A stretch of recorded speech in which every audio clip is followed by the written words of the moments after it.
Hello, Meoni here. Welcome back to another video. This time we're talking about housing and the furnishing placement limits increase.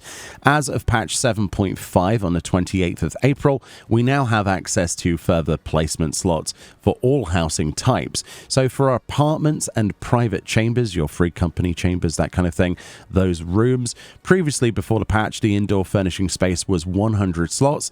That has been increased to 150, which is quite generous.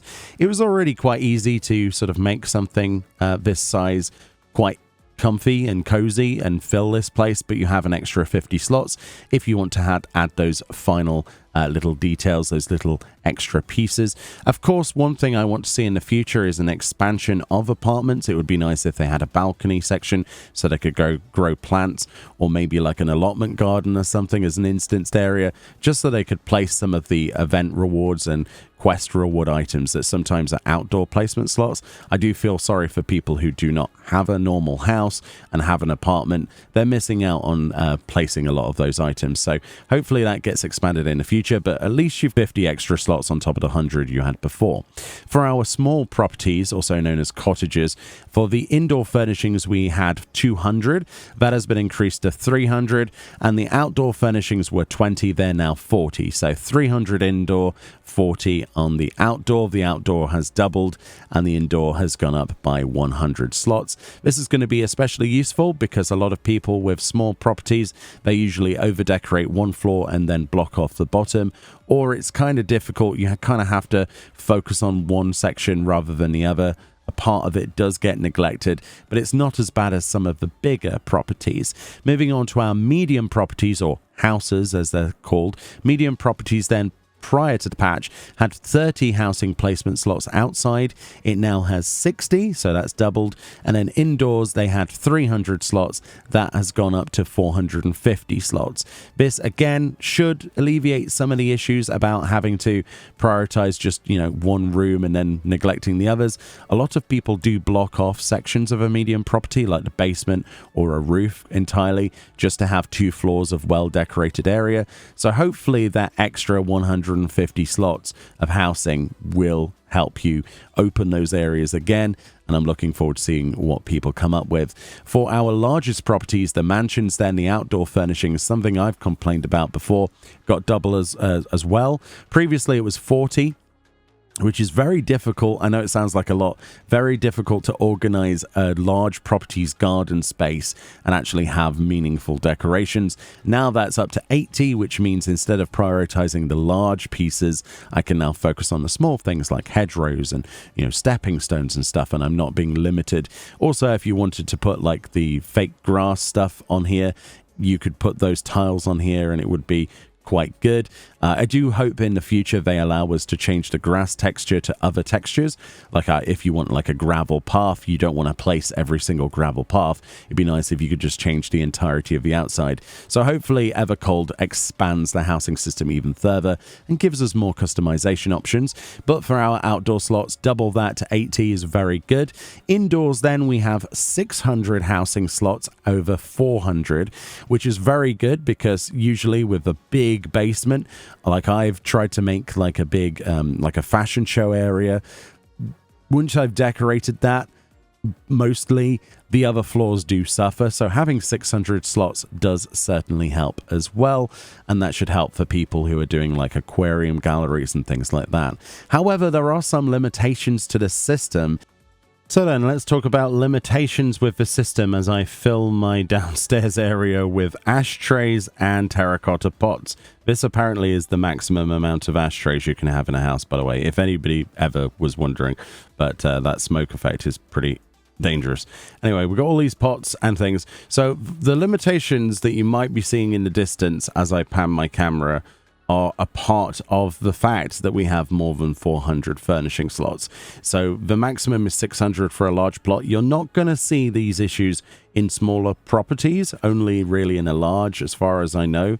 But essentially it says if more than 400 furnishings are on screen simultaneously, those on a different floor to our character will stop being displayed, with small, more distant furnishings being hidden first.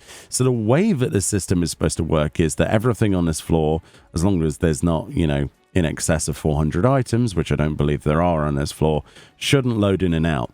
But as you can see, there is some pop-in. This is a known issue that was posted on the Lodestone. Apparently, Square Enix are trying to copy user data, like housing data from customers, to check this in and recreate this. And apparently, there will be a hotfix at some point in the future to address that. What it's supposed to do is it's supposed to deload things on other floors to make it so that your pristine creation, imagine this wasn't ashtrays, but an actual good design, would actually all load in, and you wouldn't have to worry about things loading in and out, right? Like the various different tapestries and things that were in the background. If we go upstairs, then you'll see the transition. So there's the green screen that's loaded back in, things like that. But every now and again, on the same floor as you, things will just despawn. And it's very unfortunate, very weird. Sometimes you just catch it in the corner of your eye and you're like, woo. You know, I'm trying to get an example for you. Let's go back downstairs. So there's the paintings that are popping in. And then look, the partition's loading in as well. So that's not supposed to happen, as far as I know. Like, it's supposed to just be loaded. See, things are still deloading and loading. And all I'm doing is walking up and down a catwalk on the same floor. And there certainly isn't 400 items in here. There's a fair amount, but it's not 400. It should be prioritizing the upstairs. Instead, it's not, and it's reloading things. So this is one of the caveats, one of the limitations to the system by having those increased slots. So you may like or dislike that, and hopefully Square Enix can refine this process going forward. It is a little bit strange sometimes, but, you know, if you have a large property for you or your FC, you've gone through the effort to get that place, it would be nice if things loaded. And of course, this wasn't an issue prior to the patch. Obviously those increased slots, the system that they've had to do back end wise to allow for extra slots has had some unforeseen circumstances, and they've tried to come up with a system of culling, basically deloading things on other floors, but it just isn't where it needs to be right now. So I'm looking forward to a further Lodestone post where they update us on more information, any changes that they need to do. But yeah, you'll find that sometimes you'll just walk around and things will deload on you and reload on you, and it's quite frustrating.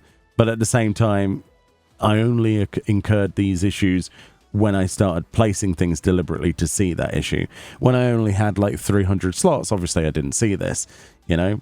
But now that we have up to 600, I want to take my time to redecorate this place properly, and that means not using ashtrays. But yeah, it gives you a fair example of the pop-in. It's not too bad, but it is noticeable. Anyway, that's one of the limitations.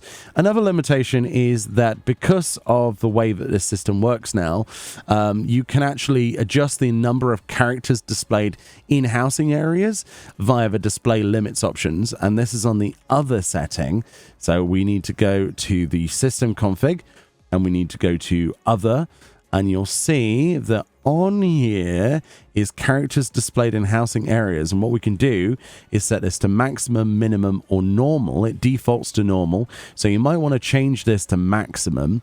If you know, on a PC, for example, you might as well get the most out of that.